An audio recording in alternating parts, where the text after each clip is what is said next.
Good afternoon, everyone. I'm Carlton Jenkins, superintendent, proud superintendent, I must say, here of Madison Metropolitan School District. We want to just welcome everybody to our community stakeholders information and engagement meetings. Hola, muy buenas tardes a todos y a todas que están aquí con nosotros. Soy Carlton Jenkins, el superintendente de las escuelas de Madison. Es un placer estar aquí con ustedes hoy para esta sesión de información información hoy. We're very pleased to start this meeting off right here at La Follette High School, as we've had our community engagement meeting here during the referendum, and there was so much excitement in the air. We're excited to see everyone here. Es un placer estar aquí con La Follette con ustedes para empezar esta conversación y seguir nuestra conversación con ustedes. Estamos muy emocionados de estar aquí con ustedes. And so now at this time, I'm going to turn it over to our next speaker for this engagement tonight. Ahora voy a presentar nuestra próxima persona que va a presentar. De parte de ese momento, nuestra presentación va a estar en inglés, pero hay una oportunidad de escuchar todo en español. Si usted mire en los comentarios, hay un enlace donde puede escuchar a toda esa información en español. Favor de seguir allá y va a tener esa oportunidad. Good evening, everyone. My name is Chad Weezy. I'm the Executive Director of Building and Administrative Services. I took things off of screen share for now so you can see some more friendly Lancer faces tonight. So I am excited to introduce a few members of our team that we've got with us tonight. Before I do so, wanted to give Devon LaRosa the floor. I think he's got some Lancer staff members who are excited to be here. And then we will get moving forward with hopefully some great feedback we can get from the La Follette community. Thank you, Dr. Jenkins. Thank you, Mr. Weezy. Devon LaRosa, Principal at La Follette. Just want to say I appreciate the community being here to support us and thank you for all you have done. I just want to definitely recognize some of my team members. Let me see here. I have Mr. Rosing, Assistant Principal. If you could just pop on and give us a wave. Also, I have Miss Jen Pfluger, who is doing interpretation for us also. She's Assistant Principal at La Follette. Mr. Tim Rockhold, our Athletic Director. Mr. Cullen Haskins, Assistant Principal. And then also Mr. Matt Thompson, Assistant Principal. Thank you, everyone. Thank you, Mr. Weezy. Absolutely. Thanks, Devon. It's great to have everyone with us tonight. I have just a few quick members of my team that I'll introduce. I see Brandon Halverson here. Brandon's an architect that works for the district and is a member of our building services team as point person on the referendum projects. It's great to have him. And I believe we have both chiefs of schools tonight. So we've got Mike Hernandez, who's the chief of secondary schools. And I believe we've got Dr. Marvin Pryor here as well. Great to have you guys. If questions pop up on the instructional side or anything as far as these facilities go that could impact where we're heading, the next 10, 15, 20 years, we've got both chiefs here tonight, which is super. And then we've got Chris, I believe. Chris, are you the only member from the UA team here tonight? Yep. Chris, please feel free to introduce yourself because we'll hear your voice a lot this evening. Sure. Hi, everyone. My name is Chris Michaud.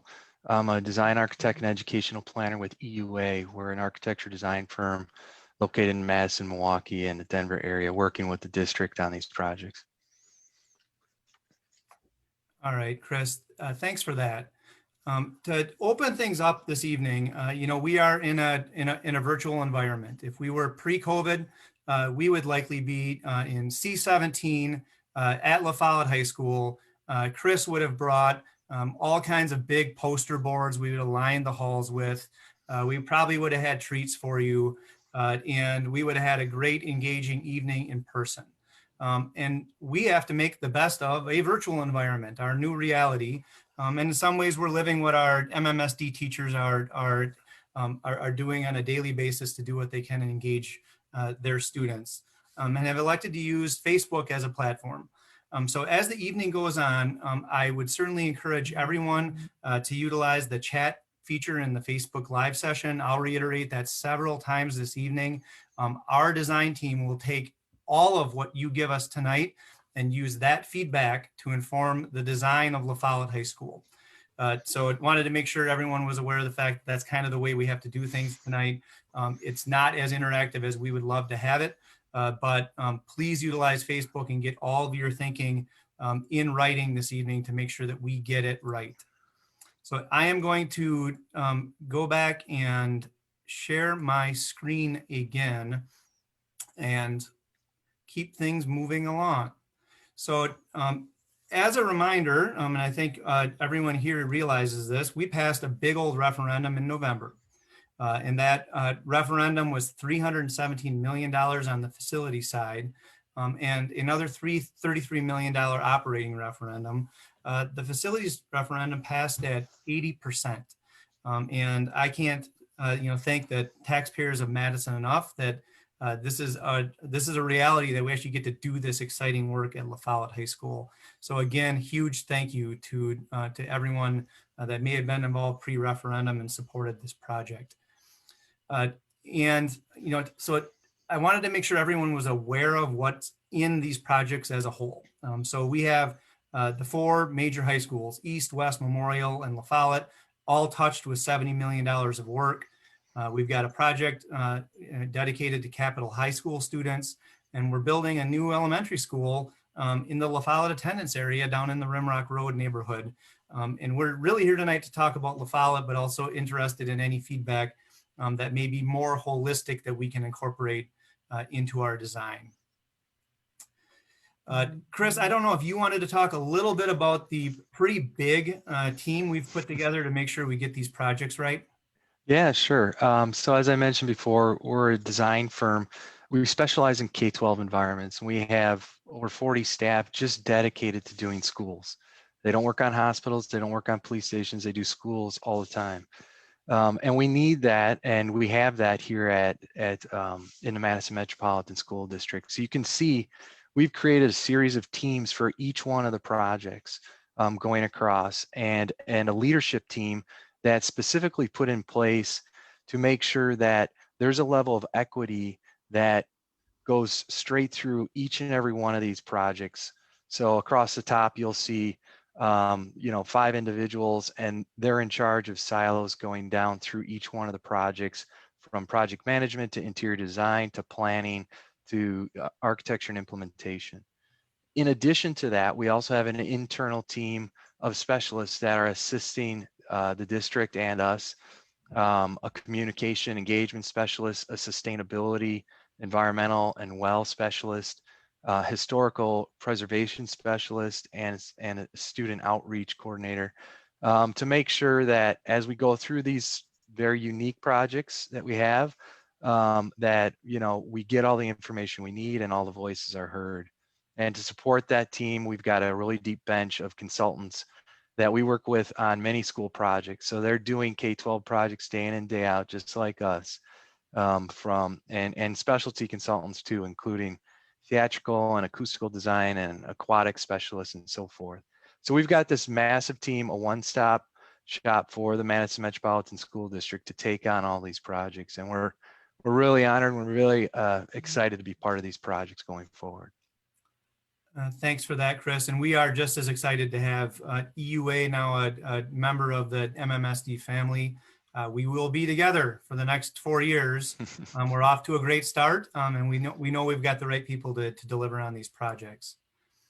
So as a reminder to all of our viewers tonight, these projects did not come out of thin air. We spent well over 2 years prior to the referendum working with the school board, working with the community, and working with the staffs at each of these high schools to come up with some of the plans we're going to share with you tonight. Those sessions included 50 input sessions, 4,000 responses to a survey, and all of that input was used to inform kind of the starting template of what we're going to share with you tonight. But the work is just started, and that's why EUA is here tonight to learn from our community to make sure we get these projects right. So just a quick overview of what you have in your schools, just to make sure the La Follette community kind of knows what Chris and the team are started with. So Chris, what we're going to do is we're going to flip through both of the plans here. Would love for you to just give kind of your architectural lens to where you've started and where you kind of see these projects going to make sure the La Follette community kind of knows what they're in for. Yeah, absolutely. So over the next two slides, you're going to see really a lot of scope that's been identified at La Follette, and it's pretty astounding actually when this project is done, how much of not only the building but even the site is going to be transformed.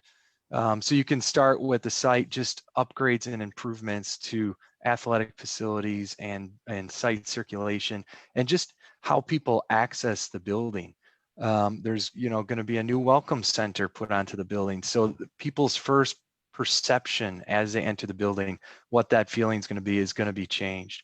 Dedicated entries for other facilities such as performing arts and athletics are also going to be worked into this. You can see from this plan here, the areas in dark red are areas that are going to be added on to the building. So the building's footprint's actually getting larger. And as you go to the next slide, what that does is that creates more space within the building for education. So with the new additions, we're looking at athletic additions in the form of a new gym and locker areas, fitness areas, concession areas, additions for the performing arts in the form of large ensemble spaces and support spaces for those. And what that does is it creates areas within the building that can be dedicated to new curriculum and new exciting learning environments that students that we see day in and day out really gravitating towards, like STEAM, some of the CTE vocational type programs that are really interesting and engaging for students nowadays.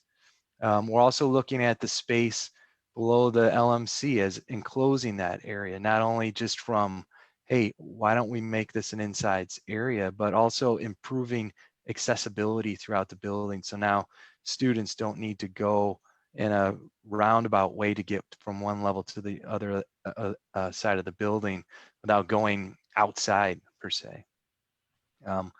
Something to keep in mind, and as I was saying before, a lot of transformation is going to occur at this school. A lot of it is spatial. When you walk in, you're going to see all these new types of spaces. So for instance, when you look at this plan, anything that has a color associated with it, whether it's light blue or dark blue or a red color, means that that area is getting work and it's going to be a new space essentially when it's done. And there's not a lot of white leftover space that you see, and even some of the white spaces in there will be getting work done too. So huge transformation of these areas. This is the spatial component, the space that when you walk into the building, you're going to see. There's also a infrastructure component that's going to be part of this as well, with increasing data and redoing mechanical systems and making improvements to the building envelope and roof so the building performs more efficiently and it's a more sustainable building, doesn't use as much energy. And then on top of that, I think there's been some allocations for sustainable upgrades and what environmentalism might look like for a student who attends this school, so they can practice and learn and be good stewards of the environment going forward. Chris, Chad? thanks for that. What I'd like to do now, just to make sure that the comment feature of Facebook's working, if some of our viewers could chat in and say, good evening, maybe even, hey, I'm a parent of a sophomore, just so we kind of know who's with us, as Chris and I start to kind of dive into the feedback portion of tonight's session. So we'd love to see some comments that we maybe start to populate in that Facebook thread. Chris, here, we wanted you to talk us through kind of your design timeline and when we can maybe start to expect to see some cranes and some dust over at La Follette High School. So big project, long project, right? So as we look at this timeline here, the blue is essentially the time that we're designing spaces. So the architecture team is working with the school district, meeting with students and staff to get feedback and design spaces. And that's going to take largely an entire year. So basically next winter, 22, January, February 22, we'll be completing documents for this building and the other high schools. Those documents then will go to bid. The bids will be rewarded, and we'll look at beginning construction depending on what part of the building in the spring and summer of 22. And that construction is going to last from then until fall of 24 when the projects are slated to be complete. Now, some projects in the district will go quicker. They might end before 2024, but the goal is to have every project complete by the fall of 2024 school year. As we go to the next slide, this is that front end planning design timeline. So the way design works is it's broken up into three sort of distinct phases: schematic design, design development, and construction documents. Schematic design is right now, we're in the middle of schematic design, and we're establishing the new layouts for buildings and where things go within the building and getting information from the users and stakeholders of those buildings. We'll then, during design development, integrate all the systems with our consultants, and construction documents. We'll use that time frame to work with finalizing the documents for bid. In those two frames, interior design will get worked in. We'll be meeting more with students and staff about what these spaces actually look like and what the materials are in those. The important thing to understand is that right now in schematic design, we're sort of laying the roadmap for the project and how this project is going to unfold. So it's very important right now to look at that public engagement and that staff and student engagement.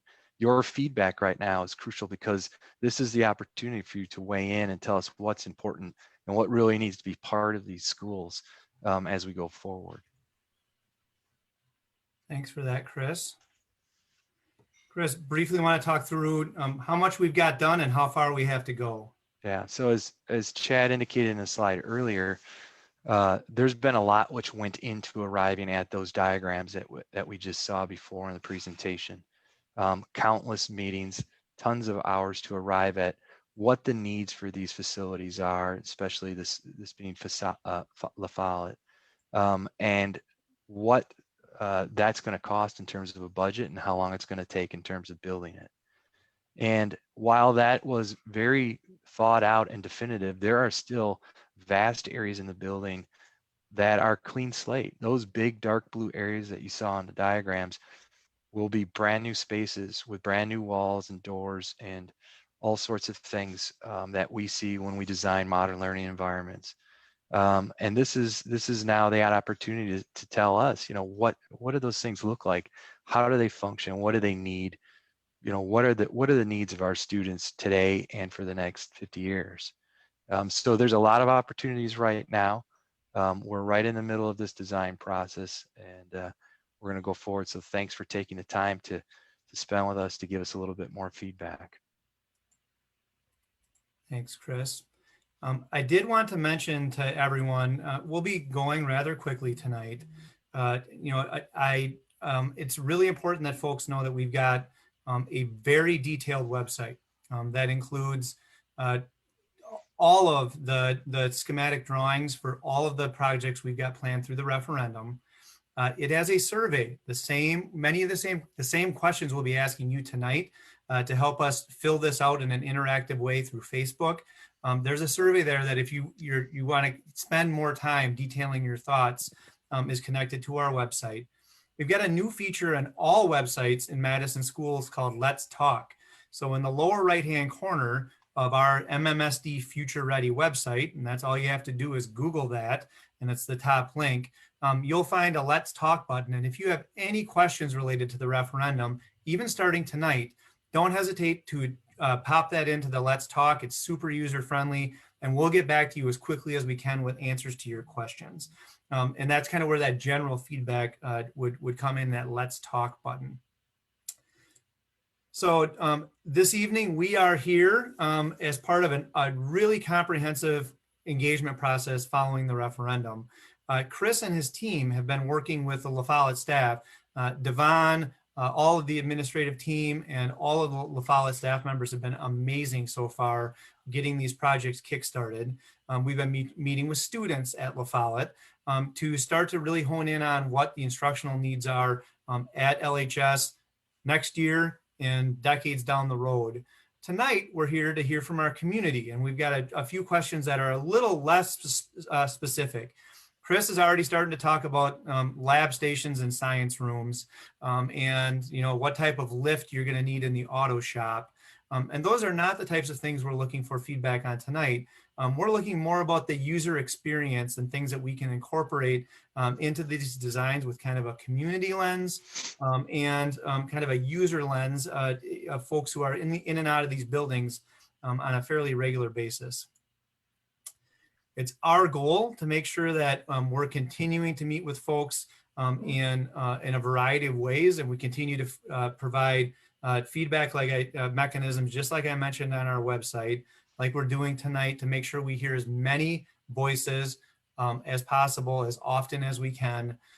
It's really important that we recognize that we need input from people who are most impacted by this. Tonight, I think many of that's you who will be users or are currently users at La Follette High School, and we're using a variety of ways to get this feedback. Tonight's just one example of many, many ways that we're going to be getting feedback over the next year. So we do have some guiding questions for you tonight. I see we've got 20 plus viewers on, so I'm hoping we can blow up the chat feature of Facebook tonight as we kind of work our way through this. We have some guiding questions that we're hoping people will respond to in the comment box in Facebook. I'm seeing a few questions are starting to populate, so I may try to answer a couple of those questions as I pose a question for you. So the first one we want to start with tonight is fairly general, but we are interested in feedback around the physical environment itself. So as we look forward to what's possible down the road, what about the physical environment in a school building and how the space is actually built impacts climate and culture? Think about what you'd love to see in La Follette High School or all of our schools down the road. So the question we have for you tonight, how can the school culture and climate be enhanced by what we're going to build at La Follette High School?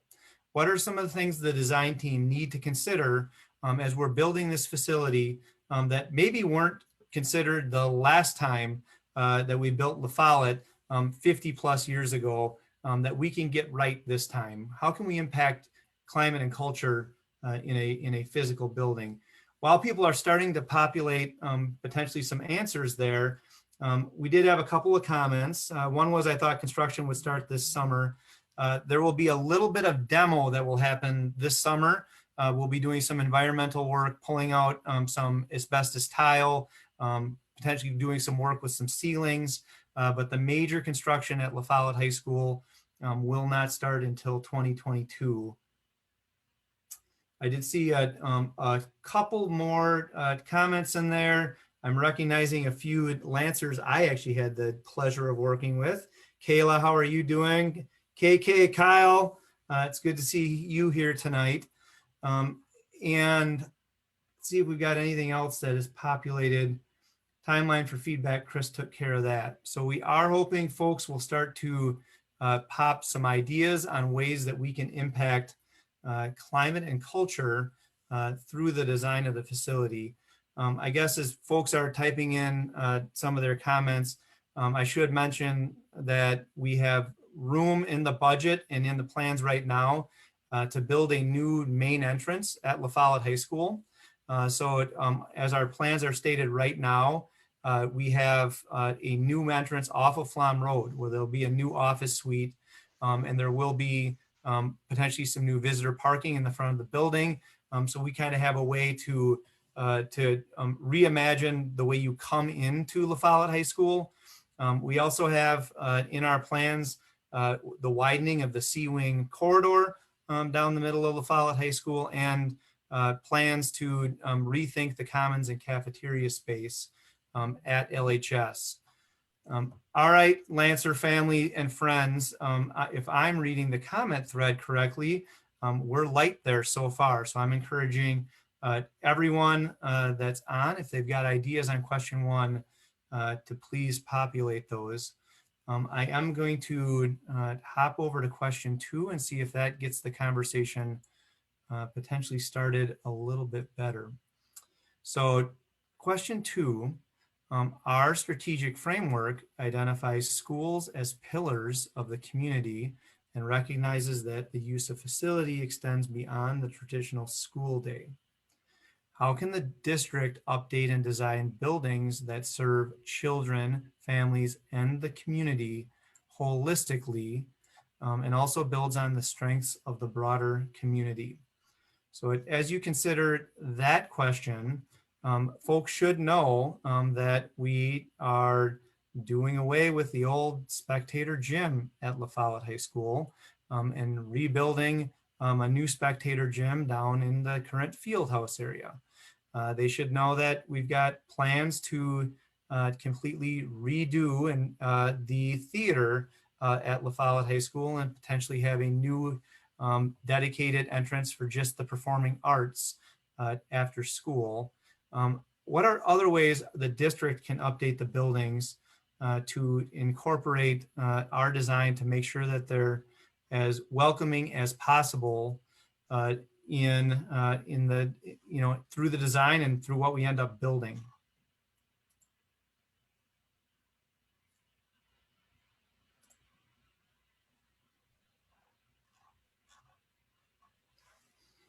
Few comments I'm seeing. I'm having to refresh this. I'm seeing more inviting common areas and seating areas. We've heard that from lots of folks.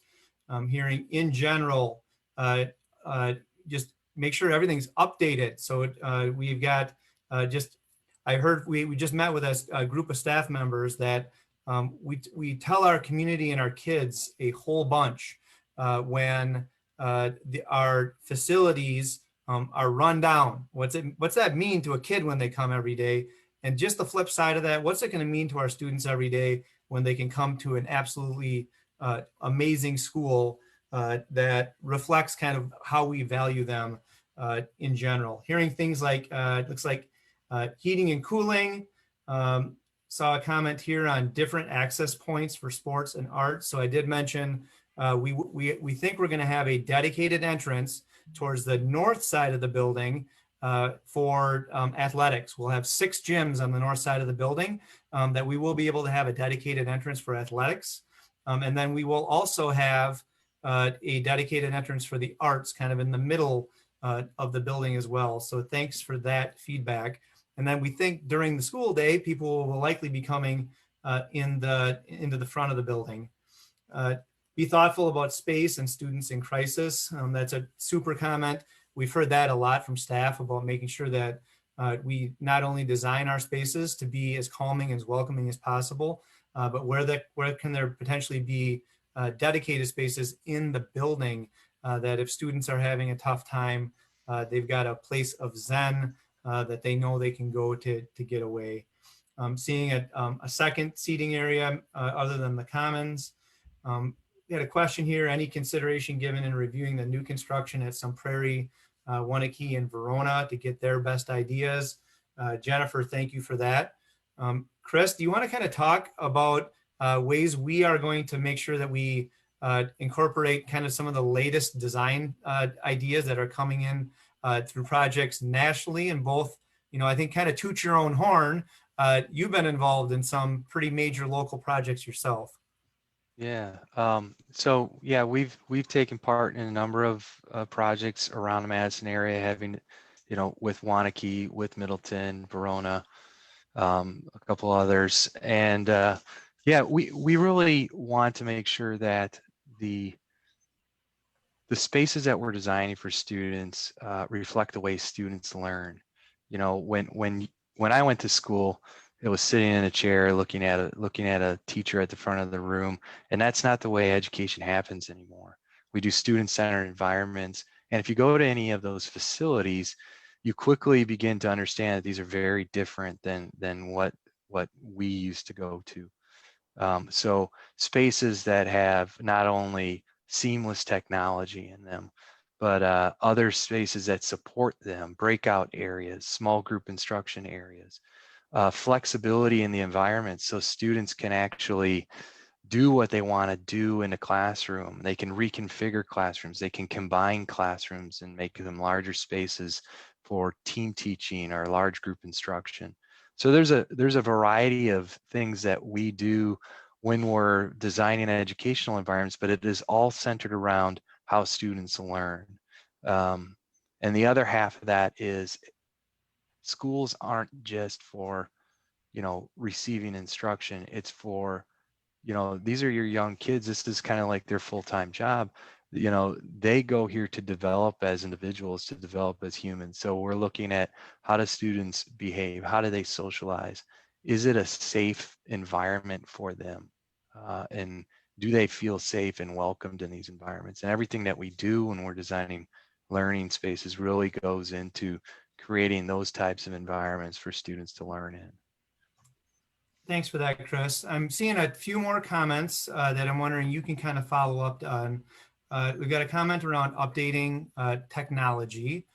Chris, you mentioned that briefly. Do we have money set aside for tech infrastructure in these projects? There is tech infrastructure in the project. So if you think about it, you need bandwidth and data to support today's learners with multiple devices, and that'll be part of the upgrade going forth in these buildings. Instructional technology changes pretty quick, so we'll see what that looks like going forward and what the district decides to use as a platform for delivering that. And I think, Chad, you guys are already one-to-one or just went one-to-one at the high school level. So We are. Yep. All right. Chad, just please continue reading them. I'm having trouble reading the chat on my device over here. Yeah, I'm just kind of refreshing my way through it. So, Chris, one other comment that maybe you wanted that someone spoke to, looks like there's some excitement about the theater. I think it will definitely be a space of community use. We've got Mike Hernandez on, who can speak firsthand to the impact that a new theater had at East. So they're excited about that. I had a question around new art spaces. Are we going to put some money into refining art at La Follette High School? And I'm even heading down the F wing and the E wing. Art, CTE. Are there spaces like that we're going to end up putting money into? Yeah, those spaces were identified as heavy renovation, so we have the opportunity to relook at those spaces a little bit, make a little bit more sense about what they are, where they are, and what types of infrastructure those spaces have for the students. So yeah, we're going to be looking at art and CTE areas. All right, perfect. And then we're going to move on to the next question soon. Kayla, Lancer graduate when I was there. It's good to, once again, good to see Kayla. Had wondered about how much had changed since 2007 and 8 at La Follette High School. Kayla, I regret to inform you, not a whole lot has changed at La Follette High School in the last decade. And that's part of the reason I think the community supported the high school renovations like they did. We essentially maintained what it had. In some cases, I think in particular, Memorial and La Follette, they are virtual time capsules in terms of what they look like. So you kind of remember a cluttered low ceilings commons area. Principal LaRosa will tell you that area still exists at La Follette High School, and we look forward to redoing it and refining it. Kayla wondered about the Lancer Zone. The Lancer Zone will still exist and will likely be in a better place in the building. Who knows? Devon may end up saying, hey, the Lancer Zone needs to be open after school sometimes for community use. And it might mean that we've got to place it in a different spot in the building, but it will definitely still exist. So again, great feedback. Comments are streaming in and we will use these moving through the design process. I am going to go to our next question here. With race, equity, and social justice kind of on everyone's mind, even this week again, certainly is no argument with the fact that we put that stake in the ground in Madison schools, and I owe it as the person leading these projects to make sure we get this right when it comes to the facility work. So we have this question. What suggestions do folks have on how a facility could be designed and updated to help remove barriers experienced previously? And we really hope the word previously exists in Madison schools to our marginalized students. And how do we support social justice? So how can these buildings help break down barriers for kids? And how can they support social justice? Chris, as folks are starting to populate that answer, we had one comment on modern art and music facilities. Could you speak briefly to, and I think some of our music facilities, in my opinion, can actually help break down some barriers. Kind of speak to what's in the project relative to the music department at La Follette. Yeah, at La Follette, as you saw earlier, there's areas slated to add on to the building. So we're going to get some new large ensemble spaces. We've sat down with the music department to understand their challenges and also kind of understand what the future might look like for students. So, what are some interesting courses and opportunities that students might have, to, get together with some kids and, lay down a track or belt out a song in a recording studio or something like that, and whether or not we can work some of that type of interesting curriculum or spaces for that curriculum to grow and develop at La Follette. So those are a couple of the interesting things that we're talking about. Perfect. Chris, we're starting to get, I think, some more comments relative to this thread. We've got ideas around potentially incorporating one-on-one tutoring spaces, maybe in the library, maybe throughout the building. Is that some feedback you've already heard from the staff and student body at La Follette that you're potentially considering? Yeah, absolutely. Making sure that the resources are there for all students is really important, and making sure that, students have very easy access to those resources. So we're looking at areas throughout the building to do just that, to create spaces where students can work with one another, but also work with staff or educators to get the resources they need to be passionate about what they want to be passionate about. So one of the areas that comes up is the exterior space below the LMC, and as that gets enclosed, what's the nature of that space, who's going to use it, and what's going to be the life of that. So there's some really interesting and exciting conversations revolving around that. Super. Chris, we've got a comment from Heather. Are there other services La Follette potentially wants to provide that we could help support through building design? And maybe, Devon, I'm still seeing you there. We've got comments on things like a food pantry, potentially a clothing closet, designing spaces, again, to break down barriers for all kids. Devon, are those some of the things you maybe already been talking to the design team about, or you've started to hear? And if not, Heather's got a great comment here. Oh yeah. So I appreciate all of that. So we're looking at, I love the design team because they help me understand we need to design a space where kids can access that. And so it's like near, like in a space where kids can go to the clothing closet, pantry, but also we're talking about a laundromat, right? There's a principal in Philadelphia. I watched this YouTube, it's about made me cry when I'm reading about or watching how this principal built a laundromat for his students in cubbies where they could lock their stuff and they could start a load, come back at lunch, so on and so forth. I thought that was super cool. That was a theme that came throughout the listening sessions. The other thing was like, even like a small barber chair, hair braiding space where students, we could even have a local barber come in or hair braider, or even someone to come in to just support students that way.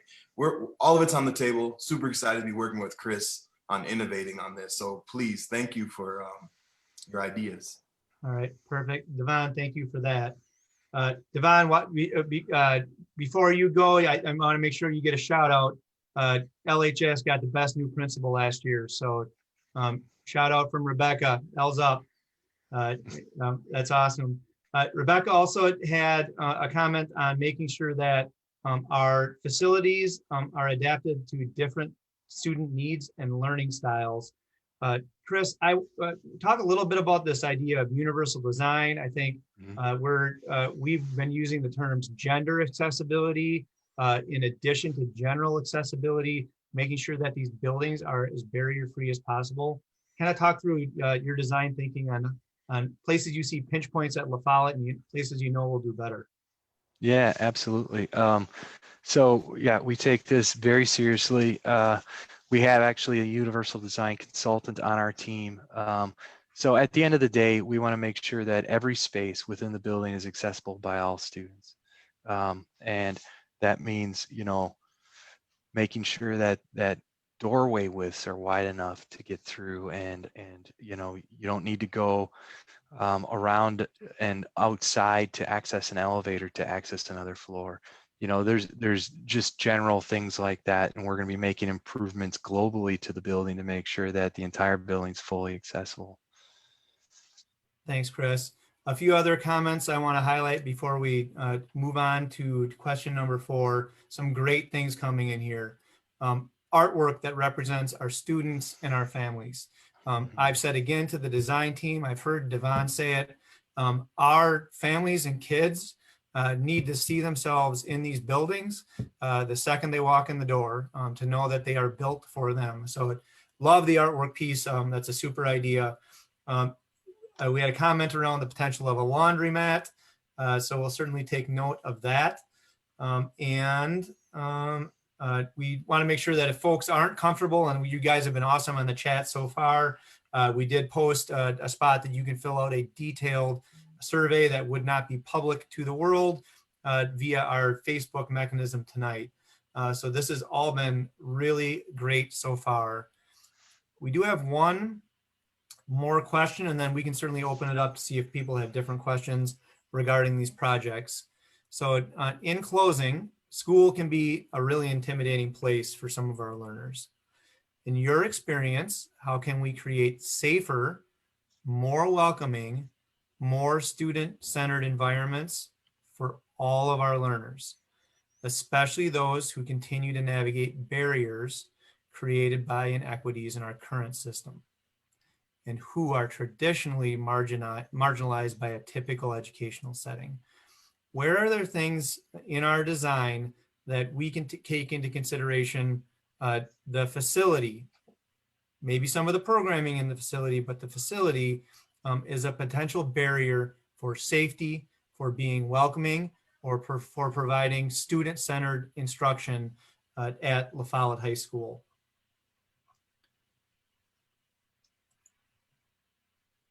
We had a comment on barbershop, maybe a partnership with MATC. Devon, I'll come over and get a clean shave if that comes to life. Few more comments here, and I love these. Please, no more colored panels on the exterior. Speaking to the elementary school in Sun Prairie. Yeah, Jennifer, we are not a big colored precast school district. So you can count on any of the renovations likely being brick that will have staying power at La Follette High School, no colored panels. Chris, as comments are coming in around safe and welcoming, there was a question or a comment around elevators or handicap accessibility throughout the building. So could you speak to a few of the things? Like, we've got a lot of Lancers in here. They're well aware of the fact that the A-wing is a really rough spot to get to for a student that's got accessibility needs. Could you kind of speak to what we're thinking there? Yeah, sure. So that, as you enter into the A-wing, you've got to go either up or down. And at those transitions, we're looking at adding an elevator or some type of conveying device. So students that are challenged, ambulatory challenged, can, with the aid of others too, navigate the school much easier than the current situation. We want to make sure that that's available and it's convenient for the students. Other avenues we could pursue are even, implementing a ramped area in the building to navigate those levels. So we haven't finished the design solutions yet, but those are a couple of the things that we can do. Chris, some other things in terms of safe and welcoming. We have a chance to completely redo the Welcome Center at La Follette High School. The current Welcome Center is an old renovated classroom that we did the best we could. I was actually the principal at La Follette when it was put in at the time with the money we had to provide a safe entry sequence. Can you talk to some of the things that we may be considering around both a safe and welcoming entrance to La Follette High School from Flom Road? Yeah, absolutely. I mean, there's two components to that: safe, and when you think of how access is granted to a building, we produce a secure environment. So there's a controlled sequence for anyone visiting the school where they have to be admitted and checked in before gaining access to any other part of the building. And we'll design the spaces specifically to allow for that to occur, so that you don't have people just randomly coming into the building. Welcoming, we've been hearing some really interesting conversations about, what the Welcome Center is and what it can be. If I'm a family coming to the school thinking of sending my kids here, what's the first thing that I see? Is it a poorly lit around the corner type space? Is that my first impression, or is it something more along the lines of, I can look up services? Maybe there's a couple computer terminals within that area. Who greets you? What are some of the aid and things that can come to that Welcome Center if, for instance, I'm a family that doesn't speak English and I need an interpreter? So thinking about how we can design that first impression that people have, and then also bringing services to that Welcome Center, so people have those as soon as they enter the building. So those are some of the things we're thinking of and hearing. Thanks for that. Heather had a comment again on students with physical disabilities. I think we started to address that. It's our goal that these projects are racially, gender, and disability barrier free by the time we are done. This has got to be a place that's safe, welcoming, and meets the needs of every kid that goes to this building. Chris, a comment on flexibility for teachers and students in terms of pedagogy and the learning environment. I can tell you, as a former teacher and certainly the former principal at La Follette, we're limited in some ways because of the fact that we've got student desks that are 40 years old, square classrooms that are set up for teacher-centered instruction, I think our design team's very excited to work with La Follette staff to kind of flip some of that on its head. Yeah. What are a few of the things you guys are starting to talk about in terms of flexibility that will support that pedagogy? Yeah, absolutely. Flexibility has been coming up quite a bit, both flexibility and adaptability, because all the teachers know that, education changes and changes relatively quickly. So as Chad indicated, one of the quickest and easiest ways is to look at updating furniture, and there's been a large allocation in the budget dedicated specifically for furniture that will allow teachers and students to configure their room and reconfigure it at a moment's notice. It'll give students comfortable, things to sit in and work at. We're also talking about the flexibility of different types of spaces. So instead of just one classroom where you have to do everything in, there's now potentially going to be an arrangement of spaces, maybe across the hall or in the general vicinity, where maybe a classroom can break out and work with 2 or 3 other classes in a large group setting, or maybe a group of students can break out and work in a small group room on a particular project, or a few students that maybe need a little extra help can work with a specialist one-on-one or in a small group right there next to their classroom. So we're looking at a couple of those things of creating spaces and infrastructure within the building that allows students the freedom to learn and be the center of their learning path. Thanks for that. A couple other comments here.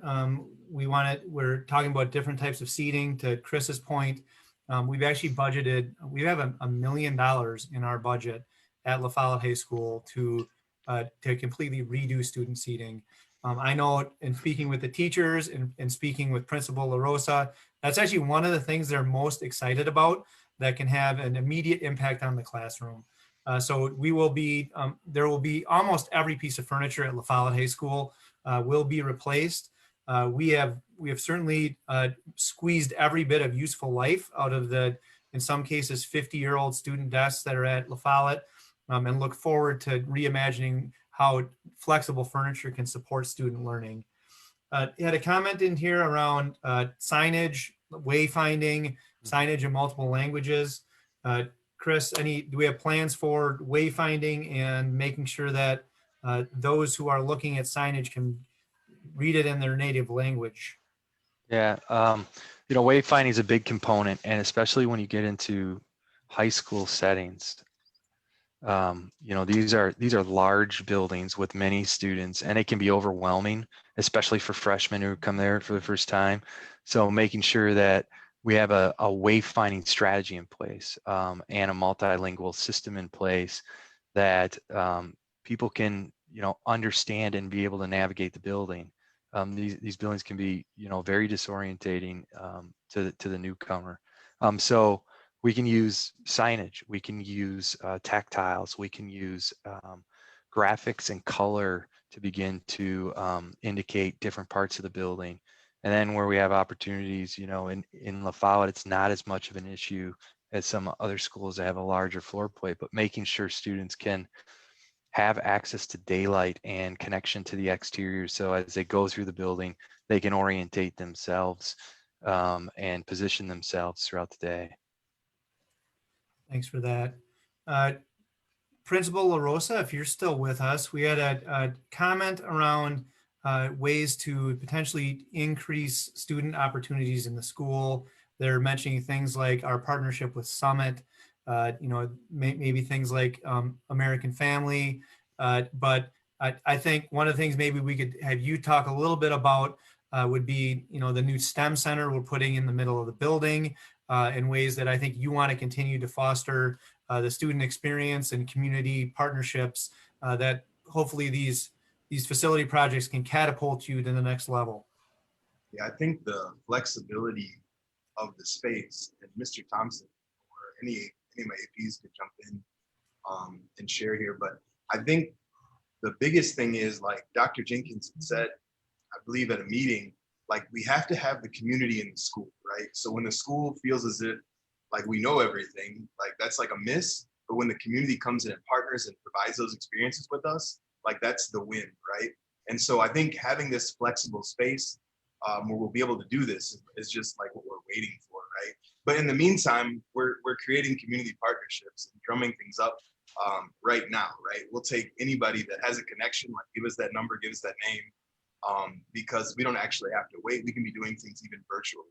Talked to one of my mentees yesterday, and she's like, I want to be a lawyer. Do you know any lawyers? And I'm like, I do. You should like Zoom with one, like a great opportunity. So we're waiting, like right now, we'll take anybody's connection. But yeah, I just can't wait to have the space so they can actually be in the building, like Dr. Jenkins said. Thanks for that, Devon. We've got only 5 minutes left tonight, so certainly here to answer any questions as we wrap things up. I'll take one right now. It looks like we've got, Rebecca asked, will there be design changes due to COVID? And if so, how they impact any of the initial design? Chris, I could go on all day about this because we're living it right now, trying to retrofit some of our spaces to be COVID ready. What are some of the things that we're considering as a team to make sure that we get this right post global pandemic?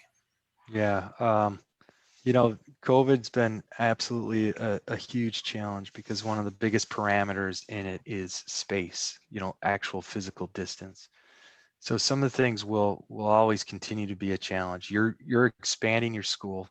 You'll have more square footage, and you might be able to accomplish that a little bit differently in the future. With regards to transmission, though, we're seeing a lot of touchless environments. So going to the toilet room you won't need to touch anything. Typically we can do entryways like in an airport where you don't have a door on it, which is also good for safety in a high school. Touchless, sinks and paper towel dispensers and toilet flushing and all that sort of thing. So, just from that point of view, we're looking at that and then evaluating what ventilation rates are going to be best and satisfying to keep up with standards that we need to. Thanks, Chris. Again, I can't thank everyone enough for your participation tonight. Did want to just make sure everyone was on the same page with next steps. We're just starting. So this is a kickoff session for the La Follette community. We've just started to roll up our sleeves and meet with students and staff at La Follette, and we'll be back at this for a year.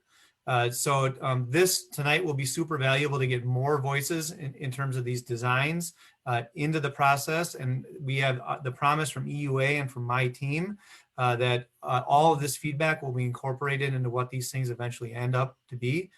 We promise to continue to communicate with all of our constituents down the road and in terms of monthly newsletters.